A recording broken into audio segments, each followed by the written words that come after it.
Your new study is one of the most interesting things that I think I've seen this year. Oh, It, al- good. Oh, good. it also has maybe the highest number of authors that I've ever seen on a single paper. It was a big team. Yes. So, how well would you say people actually know what they want in a romantic partner? Um, it depends. So, what people are very good at recognizing is that some attributes are very, very desirable, right? So, there's good agreement that traits like attractiveness and intelligent and considerate and honest, that these are desirable things that we want romantic partners to have. And there's also a lot of agreement that we don't really want somebody who's disorganized and careless, and we don't really want somebody who's anxious and easily upset.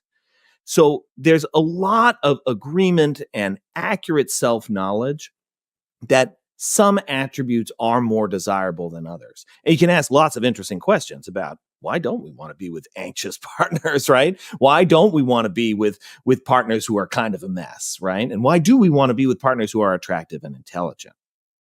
The trick, though, is when we expect people to have insight about what it is that they uniquely like. What do they like that makes them different from other people?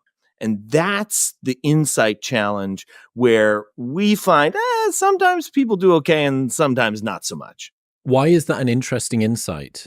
What is it that you like that other people don't like? Why is that an interesting question? Well, I'll tell you, the reason I got interested, the way I came to that particular question was because of the work on gender differences. So, what do men and women want in a partner, right? And so, this is research going back, and it goes back, I mean, like 80 years at this point, right? I mean, middle part of the 20th century when we started asking people, it was actually the sociologists at first, were really interested in what attributes do men and women say they like, and do we find these gender differences?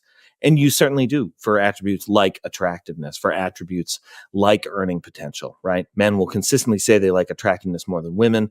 Women will say they like earning potential more than men.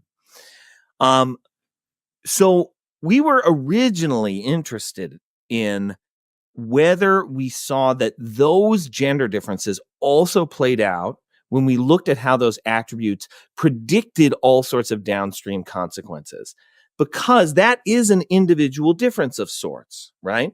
How do you mean? Gen well, gender, right, is what we're doing is we're describing how some people are different from other people, right?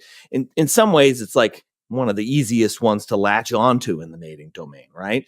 But it does function like other individual differences in that if men say something as a group that this appeals to them more than this other group, women, it requires some amount of individual predictive power, right?